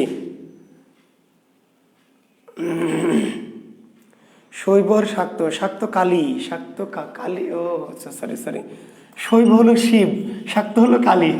Thank you. হ্যাঁ সরি, ঠিক আছে, কালীর শাক্ত। শিবের হলো শৈব অনুসারী, শিবায়ন বা শিবমঙ্গল, আর শাক্ত হচ্ছে কালীর। থ্যাংক ইউ, ধন্যবাদ অনন্যা এবং আরো একজন কমেন্টস করেছেন, থ্যাংক ইউ। হ্যাঁ, কালীর কীর্তন, কালী কীর্তন হচ্ছে শাক্ত পদাবলী। Thank you. শাক্ত পদাবলী, ধন্যবাদ। শিবের নয়, শিবের হচ্ছে শৈব, আর কালীর কীর্তন বা কালীর যে গুণগান বা কালীর যে কীর্তি কর্মভাব, সেটা হচ্ছে শাক্ত পদাবলী। জি, থ্যাংক ইউ। লোকসাহিত্যের মধ্যে ময়মনসিংহ গীতিকা লোকসাহিত্য, এই যে এতক্ষণ যা পড়ালাম, এতক্ষণ যেগুলো পড়ালাম, এগুলো সবই কি ভাই লোকসাহিত্য? তো ভাই, তারপর ডাক পড়িয়েছি, খনার বচন পড়িয়েছি, লোকসাহিত্য সবই পড়িয়ে ফেলেছি। জি, এখন যদি আরেকটু কিছু জানতে চান তাহলে ছড়া লেখেন, ছড়া লোকসাহিত্য। তারপরে হলো ধাঁধা লোকসাহিত্য, ছড়া ধাঁধা লেখেন, ছড়া লোকসাহিত্যের একটি কি প্রাচীনতম অঙ্গ? কি ছড়া লেখেন। লোকসাহিত্যের প্রাচীনতম অঙ্গ হচ্ছে ছড়া। ছড়ার কোনো জনক ফনক নাই। প্রাচীন যুগ থেকে, মধ্যযুগ থেকে মানুষ মনের আনন্দে কি ছড়া বানিয়েছে। ছড়া মূলত শিশুতোষ সাহিত্য, ছড়া লেখা হয় কোন ছন্দে? স্বরবৃত্ত ছন্দে। ছড়া কোন ছন্দে রচিত হয়? স্বরবৃত্ত ছন্দে। জি, ছড়া রচিত হয় স্বরবৃত্ত ছন্দে। আর ছড়া অনেক আছে, 2-4 এমনি পড়ে নেবেন। আগডুম বাগডুম ঘোড়াডুম সাজে, ঢাক ঢোল ঝাঁঝর বাজে, বাজতে বাজতে চলল ঢুলি, ঢুলি গেল কমলা ফুলি, কমলা ফুলির কি বিয়েটা, সূর্যি মামার বিয়েটা। আফরোজ, আপনি কিংবদন্তি পড়াবেন না? কিংবদন্তি কি করে পড়াবো? কিংবদন্তি কি জিনিস বুঝো? কিংবদন্তি পড়াবেন না মানে কি? কিংবদন্তি কি? এই যে যা পড়ালাম সবই তো কিংবদন্তি রে গাধি। আফরোজ আমনি গাধি। এই যে রামায়ণ মহাভারত পড়ালাম, ওই যে তোকে বেহুলা লক্ষিন্দরের কাহিনী পড়ালাম, এই সবই তো কিংবদন্তি। কিংবদন্তি আবার কি কোনো সাহিত্য আছে রে? আফরোজ আমনি গাধি, কিংবদন্তি তো কোনো সাহিত্য না। এই যে 1000 বছর ধরে মানুষের মুখে মুখে যার কাহিনী, যার ঘটনা চলে আসে, সেগুলির নামই কিংবদন্তি। তো পড়াচ্ছি, একটা করে পড়াই, থাম, ধৈর্য ধর। জি, তাহলে ছড়া কি? ছড়া হচ্ছে মানুষের মনের আনন্দে মুখে মুখে যে সাহিত্যগুলো রচিত হয়েছে, সেগুলো হচ্ছে ছড়া। ছড়ার কোনো জনক ফনক নাই, শ্রেষ্ঠ ছড়াকারও নাই। ছড়াগুলোকে বলা হয় শিশুতোষ সাহিত্য। এবং ছড়াগুলি কোন ছন্দে রচিত হয়েছে? স্বরবৃত্ত ছন্দে। পারলে কিছু ছড়া মুখস্থ করে রাখবেন, 1-2 এর বাচ্চাদের বইয়ে দেওয়া আছে। ধাঁধা প্রাচীনতম সৃষ্টি। লোকসাহিত্যের প্রাচীনতম সৃষ্টি কি? ধাঁধা। লোকসাহিত্যের প্রাচীনতম সৃষ্টি, আরেকটি সৃষ্টি হচ্ছে ধাঁধা। ছড়া, ধাঁধা, এগুলোকে বলে লোকসাহিত্যের প্রাচীনতম সৃষ্টি। ধাঁধা কি? ধাঁধা হলো কৌতূহল উদ্দীপক প্রশ্নোত্তর। কৌতূহল উদ্দীপক প্রশ্নোত্তরকে বলা হয় ধাঁধা। বলছে, 1 থাল সুপারি গুনতে পারে কোন ব্যাপারী? এক থাল সুপারি গুনতে পারে কোন ব্যাপারী, বলো তো এটা কি? ইহার নাম ধাঁধা। কৌতূহল উদ্দীপক দার্শনিক প্রশ্নকে বলা হয় ধাঁধা। কৌতূহল উদ্দীপক দার্শনিক চিন্তা উদ্দীপক প্রশ্নকে বলা হয় ধাঁধা। ছড়াই ছড়াই রচিত, ছড়াই ছড়াই রচিত, ছন্দে ছন্দে রচিত কৌতূহল উদ্দীপক দার্শনিক, জি আকাশের তারা। Thank you.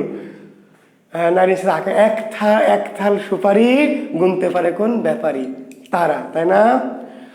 একটুখানি পানির ভিতর মাছ চুলবুল করে, কারুর বাপের সাধ্য নাই জাল ফেলতে পারে। একটুখানি পানির ভিতর মাছ চুলবুল করে, কারুর বাপের সাধ্য নাই জাল ফেলতে পারে। ভাতের হাঁড়ি, ভাত যখন ফোটে তখন মাছ মনে হয় যে চুলবুল করে, কিন্তু কারু বাপের সাধ্য নাই সেখানে কি জাল ফেলতে পারে। জি ধাঁধা। অশ্লীল ধাঁধাও আছে, বলছে শুতে হলে দিতে হয়। শুতে হলে দিতে হয়, ছোটবেলায় এগুলো সুন্দর। শুতে হলে দিতে হয় কি? দরজা, দরজা ঘরের খিল। শুতে হলে ঘরে কি করতে হয়? খিল লাগাতে হয়। জি হ্যাঁ। বন থেকে বেরোলো টিয়ে, হ্যাঁ ফ্রোজামনি, বন থেকে বেরোলো টিয়ে সোনার টুপুর মাথায় দিয়ে। বন থেকে বেরোলো টিয়ে সোনার টুপুর মাথায় দিয়ে কি? আনারস, আনারস, তাই না? এরকম যে এরকম অনেক ধাঁধা আরো আছে, অনেক আছে এরকম। তুমি থাকো খাল বিলে, আমি থাকি জলে, দুজনের দেখা হবে মরণের কালে। তুমি থাকো খাল বিলে, আমি থাকি জলে, দুজনের দেখা হবে মরণের কালে।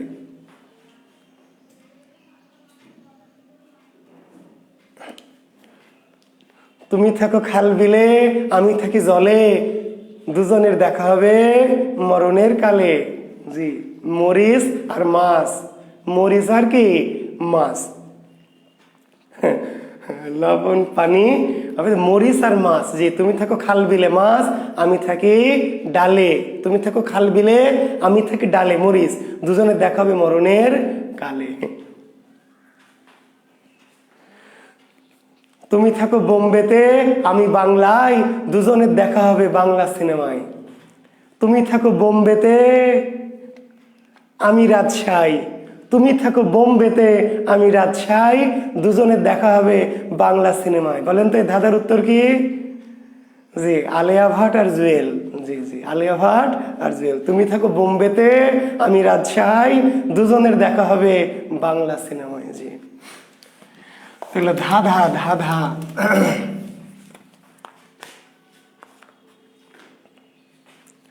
তিন অক্ষরের নাম তার, পানিতে বাস করে, মাঝের অক্ষর কেটে দিলে আকাশেতে উড়ে। তিন অক্ষরের নাম তার, তিন অক্ষরের নাম তার, আকাশেতে উড়ে, সরি পানিতে চলে, মাঝের অক্ষর কেটে দিলে আকাশেতে উড়ে, তাই না? এরকম ধাঁধা। শীতল, পানিতে শীতল, তাই না? জি আলে আর জুয়েল, ঠিকই বলেছেন, আপনারা তো ব্যাপক ধাঁধা বোঝেন। তাহলে শীতল পানিতে থাকে, আর মাঝের অক্ষর কেটে দিলে কি সিল, আকাশে ওড়ে। তো অনেক ধাঁধা আছে, শুধু ধাঁধা নিয়ে একটা ক্লাস নেওয়া যায়। কিন্তু ভাইরে এগুলো তো আমাদের বিসিএস এর জন্য অত ইম্পর্টেন্ট না, বুঝেন নাই? শুধু ধাঁধা নিয়ে একটা ক্লাস নিব, তাহলে ক্লাস কেমনে হবে, বুঝেন নাই? জি এগুলি শুধু যদি ক্লাস এমনি আসেন যে স্যার শুধু ধাঁধা শিখবো একদিন, সেটা ভিন্ন কথা। একদিন শুধু প্রবাদ প্রবচন শিখলাম, একদিন শুধু সেটা, কিন্তু আসলে কোর্সে আমরা শুধু ধাঁধা নিয়ে একটা ক্লাস করাবো, এটা তো মানুষ মাইল লাগাবে।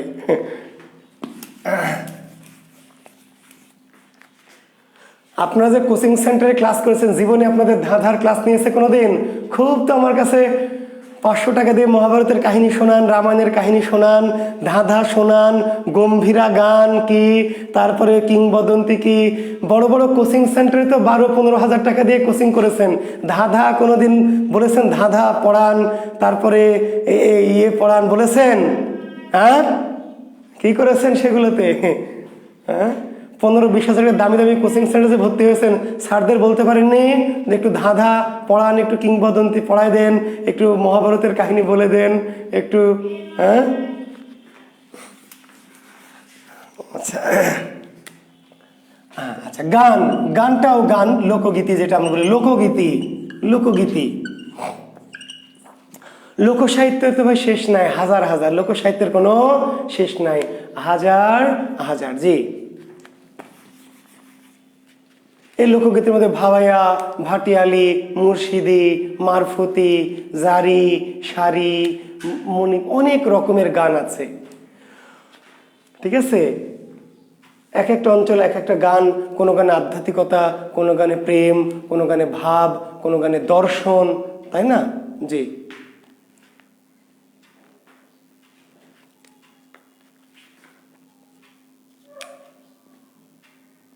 হ্যাঁ, রেকর্ড করে পোস্ট করেন, আমি দিয়ে দিব। জি, আপনারা যারা ভাওয়াইয়া, ভাটিয়ালি, ভাইরে আমি গ্রুপটা কেন খুলেছি বলেন? সাহিত্য তো শুধু লেখাপড়ার বিষয় না। আপনারা একজন ভাটিয়ালি গান একটা ছাড়বেন, একদিন আবৃত্তি করে ছাড়বেন, তাই না? আমার যে জুয়েল কিবরিয়া বিসিএস প্রস্তুতি গ্রুপ, এই গ্রুপটা তো গদবাঁধা গ্রুপের মতো না, খালি প্রশ্ন উত্তর, পরীক্ষা প্রশ্ন, প্রশ্ন পরীক্ষা। আমার কোনো কিছুই তো গদবাঁধা না, বোঝেন নাই? আমার যে জুয়েল কিবরিয়া বিসিএস প্রস্তুতি গ্রুপ, এটা তো গদবাঁধা শুধু প্রশ্ন উত্তর, প্রশ্ন উত্তর। হ্যাঁ, প্রশ্ন উত্তর তো থাকবেই, পাশাপাশি আপনি একটা আবৃত্তি করলেন, একটা ভাটিয়ালি গান গাইলেন, ভাওয়াইয়া গান গাইলেন, তাই না? আপনি একদিন একটা পুঁথি গাইলেন, গিয়ে আমাকে দিলেন, অ্যাপ্রুভ করো। আমার এই মানে বিসিএস প্রস্তুতি গ্রুপটা তো অন্য আম জনতার মতো গদবাঁধা গ্রুপ না। ঠিক আছে, হ্যাঁ, আপনার প্রশ্ন উত্তর আমরা আলোচনা করব, কিন্তু পাশাপাশি সাহিত্যের, তাই না, সংস্কৃতির নানান বিষয় আপনার চাইলে কিন্তু কি এখানে পোস্ট করবেন। ঠিক আছে, আমি অ্যাপ্রুভ করবো, তা আপনারা তো সেটা করেন না। জি, গান শোনাবো ভাই, রোজার মাসটা পার হোক ইনশাল্লাহ। অনেকে আপনারা আমাকে অনুরোধ করেছেন, আমি তো জানেন যে অনুরোধ ফেলি না। জি, আমি গান শোনাবো রোজার মাসটা, তারপর একটা ঈদের পরে ইনশাল্লাহ প্রথম ক্লাসে কি খালি গান হবে। ঠিক আছে ইনশাল্লাহ। জি, এই যে মাহফুজুর রহমানের গান শোনাবে আনামুল হক, আমি হিরো আলমের গান পারি, আরবি গানটা শোনাই দেবে হিরো আলমের। হ্যাঁ, জি জি, ঠিক আছে। তাহলে ঈদের পরে আমাদের এখানে মাহফুজ সঙ্গীত, তারপরে হিরো আলম সঙ্গীত, এগুলো হবে। ঠিক আছে, ঈদের পরদিন প্রথম ক্লাসে মাহফুজ সঙ্গীত আর হিরো আলম সঙ্গীত হবে। জি, সবাই রেডি হয়ে আসবেন ইনশাল্লাহ। তো কাজে সাহিত্য, লোক সাহিত্য বলতে অনেক কিছু পড়ে আসলে। জি, তার মধ্যে আরো একটু দুটি কথা না বললেই না, আমি গানগুলোতে আসলে যাচ্ছি না, তবে একটা কথা বলে শেষ করি, সেটি হচ্ছে রূপকথা। রূপকথা, জি, আরেকটি হচ্ছে উপকথা, আরেকটি হলো ব্রত কথা। তিনটা জিনিস লোকসাহিত্যের। ঈদের পরে রোমান্টিকতা, রোজার মাসে তো ভাই এই মধ্যযুগ নিতে আমার অর্ধেক রোজা শেষ হয়ে গেছে। সারাদিন যে না খেয়ে রোজা রাখতেছি, আর এই ক্লাস নিতে গিয়ে, রাধা কৃষ্ণ পড়াতে গিয়ে, লাইলি মজনু পড়াতে গিয়ে আমার রোজা তো টান টান লেগে যাচ্ছে, সুতোয় টান টান, মাঝে মাঝে ছিঁড়েও যায় কিনা আল্লাহ জানে। যাক, আল্লাহ আল্লাহ করে রোজার দিনগুলো পার করি, তারপর ঈদের পরে এসে কি ইনশাল্লাহ রোমান্টিকতা, এন্টি রোমান্টিকতা, তাই না? আচ্ছা, কি কি দেখেন, রূপকথা, উপকথা, প্রতকথা। রূপকথা, জি, জিনপরি, ভূত পেতনি, রাক্ষস খক্ষসদের নিয়ে অলৌকিক কি শিশুতোষ গল্পকে বলা হয় রূপকথা। রাক্ষস খক্ষস, জিনপরি, ভূত পেতনি, তার সাথে রাজা রানী, রাজপুত্র, রাজকন্যা, এ সমস্তদেরকে নিয়ে অলৌকিক অলৌকিক শিশুতোষ সাহিত্যকে বলা হয় রূপকথা। রূপকথা, যে অলৌকিক, কিন্তু অলৌকিকত্ব না হলে রূপকথা হবে না। জি, তাদের রাক্ষস খক্ষস, জিনপরি, ভূত পেতনি, দৈত্য দানবদের সাথে কি রাজা রানী, রাজপুত্র, রাজকন্যা, মন্ত্রী পুত্রদের নিয়ে রচিত অলৌকিক সাহিত্য, অলৌকিক শিশুতোষ সাহিত্যকে বলা হয় রূপকথা। যেমন কি ঠাকুরমার ঝুলি। ঠাকুরমার ঝুলি রচয়িতা দক্ষিণারঞ্জন মিত্র মজুমদার কিন্তু না, রচয়িতা না, সম্পাদক। সম্পাদক, অনেকে আবার রচয়িতা মনে করে। ঠাকুরমার ঝুলি কিন্তু দক্ষিণারঞ্জন মিত্র মজুমদার রচয়িতা না কে? সম্পাদক। এগুলি প্রাচীন কাল থেকে মধ্যযুগের মানুষের মুখে মুখে প্রচলিত গল্প, যেগুলি কি, যেগুলি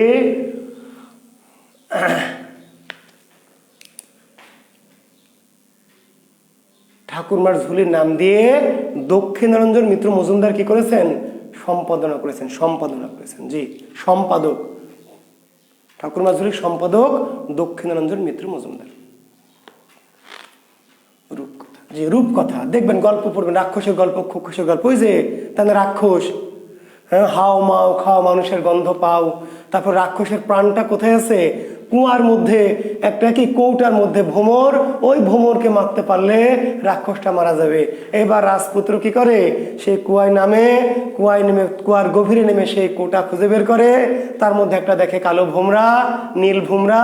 সেই ভোমরাটাকে যখন ডানা কাটে, রাক্ষসের হাত কেটে যায়, পা কাটে, রাক্ষসের পা কেটে যায়। এগুলো হচ্ছে কি রূপকথা, রূপকথা।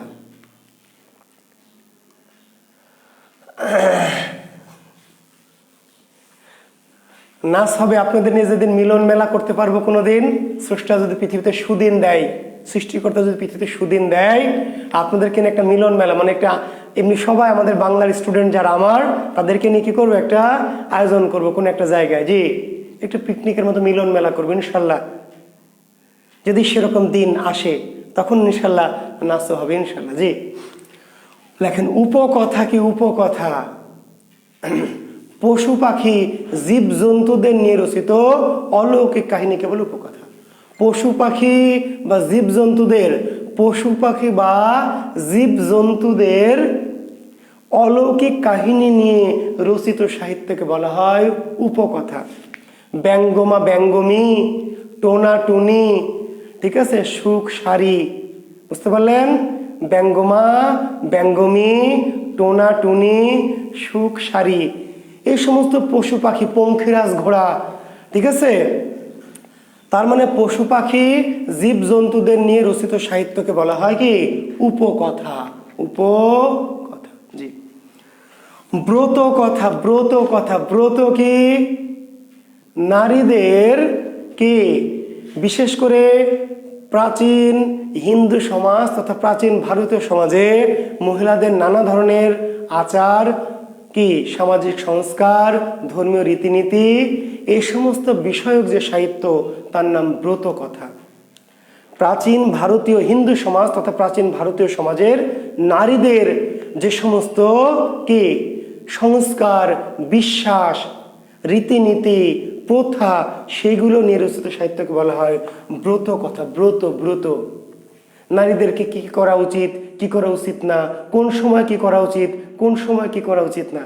তো সব কথা আমি বলছি না, বুঝতে পারছেন, রোজা আমার ছিঁড়ে যাবে। যে কেমন করলে ভালো স্বামী পাওয়া যাবে, যে শিবের ব্রত করতে হবে, শিবরাত্রিতে পূজা করতে হবে, শিব পূজা, লিঙ্গ পূজা, তাহলে শিবের মতো স্বামী পাওয়া যাবে, শিবব্রত। পড়েছেন আপনারা? পথের পাঁচালী পড়েছেন? পথের পাঁচালী, বিভূতিভূষণ বন্দ্যোপাধ্যায় পথের পাঁচালী। দুর্গা, দুর্গা, ওই যে শিশু দুর্গা, কিশোরী দুর্গা ব্রত করছে। পুণ্যি পুকুর পুষ্পমালা, কে পুজেরে দুপুর বেলা, আমি সতী লীলাবতী, ভাইয়ের বোন ভাগ্যবতী। পুণ্যি পুকুরে কি শিব পূজা করছে, পুণ্যি পুকুরে বলছে, পুণ্যি পুকুর পুষ্পমালা, কে পুজেরে দুপুর বেলা, আমি সতী লীলাবতী, ভাইয়ের বোন ভাগ্যবতী। অর্থাৎ একটা নারী তার সামাজিক, পারিবারিক, ব্যক্তিগত জীবনের কি কি কি করা উচিত, কি কি করা উচিত না, কখন কি করতে হয়, কখন কি করতে হয় না, এই সমস্ত বিষয় নিয়ে মহিলাদের মধ্যে প্রচলিত যে বিশ্বাস, সংস্কার, সেগুলোকে বলা হয় ব্রত কথা। ব্রত কথা। জি, তো ধন্যবাদ, ভালো থাকবেন। আগামী শনিবারে আমাদের ক্লাস, ঈদের আগের ইনশাল্লাহ শেষ ক্লাস আগামী শনিবার। সুখ সারি পাখি ভাই, বেকার যুবক, পাখি, সুখ পাখি। এই যে আপনাকে এই যে পদ্মাবতী পড়ালাম, তাহলে পড়ে আমার কি লাভ হলো? নাকি আপনি মিস কল দিয়েছেন হঠাৎ করেই? বেকার যুবক, আপনাকে তো দেখি ক্লাসে। আমরা বললাম না পদ্মাবতীকে, পদ্মাবতীর সখীর নাম কি? সুখ পাখি, হীরামন বলেছি। না মনে নাই, এ কয়দিনে ভুলে গেছেন? জি, পদ্মাবতী সখীর নাম কি? হীরামন, একটা পাখি। সুখ, সুখ হলো পুরাণে বর্ণিত একটা পাখি, সুখ পাখি। আর সুখ পাখির বয়ফ্রেন্ডের নাম কি, সরি স্ত্রীর নাম সারি, সুখ সারি। ব্যঙ্গমা আর কি, ব্যঙ্গমী। অনুরূপভাবে টোনা আর কি, টুনি। এরা পুরাণে বর্ণিত পাখি, পুরাণে বর্ণিত পাখি। জি, মধ্যযুগের ভাই। এ যা কিছু বলেছি কোন যুগের, মানে কি আমি কি আধুনিক যুগে গেছি? গাধা, এই গাধা অর্জুন দেবনাথ, আমি কি আধুনিক যুগে গেছি না আধুনিক যুগে যাইনি? আর প্রাচীন যুগে তো বলেছি চর্যাপদ। তাহলে যা কিছু আলোচনা করলাম, যত কিছু, সব কিছুই কোন যুগের? সবই কি মধ্যযুগের। জি, ব্যাকরণ কোর্সটা কোনোভাবেই শুরু করা যাবে। জি, এই যে আর 2 মাস আমরা প্রাচীন মধ্যযুগে শেষ করলাম, আধুনিক যুগ আমাদের 2 মাস লাগবে। 2 মাস ঠিক লাগবে না, মাস দেড়েক লাগবে। আমি তো বলেছি আপনাদের যে এটাই যে এখন কি পড়লো, মে মাস পড়লো, তাই না? মে মাসে তোর ঈদ দিয়ে চলে যাবে জুন, জুলাই আমরা ব্যাকরণ কোর্স শুরু করব। শুরু করা তো অবশ্যই যাবে আইনুন নিশাত রুবি। একই সাথে দুটো কোর্স করানো যাবে না। আপনার মতো সবাই তো শক্তিশালী না, বুঝেন নাই? এর মধ্যে অঙ্ক কোর্স করছে, এর মধ্যে অনেকে ইংরেজি কোর্স চাচ্ছে, বাংলা সাহিত্য কোর্স চলছে, আবার এর মধ্যে ব্যাকরণ কোর্স দিব, বুঝেন নাই? আপনার মতো এত ক্ষমতা তো সবার নেই। কাজে ব্যাকরণ কোর্স দিব, বারবার বলছি, সাহিত্যের পরে আমাদের আর মাস দেড়েক লাগবে সাহিত্য শেষ হতে। আধুনিক যুগ, এই আধুনিক যুগ শেষ করে আমরা ব্যাকরণ কোর্স আবার করাবো নতুন করে। জি, যারা করতে চান নিজে সহ আরও প্রতিবেশী, ভাই বোন, আত্মীয় স্বজন, বন্ধু বান্ধব, প্রেমিক প্রেমিকা, অনেকে আবার বাবা মাকে নিয়েও ক্লাস করছেন। যে ছোট ভাই বোন থাকলে 9, 10 ইন্টারে পড়ে, ব্যাকরণটা কিন্তু সবার লাগবে, আপনাদের না, আপনাদের জন্য তো বটেই। ব্যাকরণের কোর্স যখন করাবো, নিজেরা শুধু না, 9, 10 ইন্টার পড়ুয়া ভাই বোন, ভাস্তা ভাস্তি, ভাগনা ভাগ্নি সবাইকে নিয়ে করবেন, বহুত ফায়দা পাবেন। জি, ইনশাল্লাহ। তো ভালো থাকবেন, শুভকামনা, আল্লাহ হাফেজ। শনিবারে দেখা হবে। মজনুর কোটিতে কি বাধা ছিল? শাইলা রায়হান গাধী, গত ক্লাসে গাধী মেলাক্ষণ ধরে বলেছি রে গাধী, উত্তরও দিয়েছি। এই মিস কল মারা পার্টিগুলি এই খালি কমেন্টস করে বিরক্ত করে। মজনুর কোটিতে কি বাধা ছিল? গত ক্লাসে যে একজনের উত্তর দিলাম, তখন তুই কি করছিলি? ক্লাস লাইভও করিস না, পরেও দেখিস না, খালি ঢুকিস প্রশ্ন করার জন্য। ধন্যবাদ, আল্লাহ হাফেজ, শুভকামনা।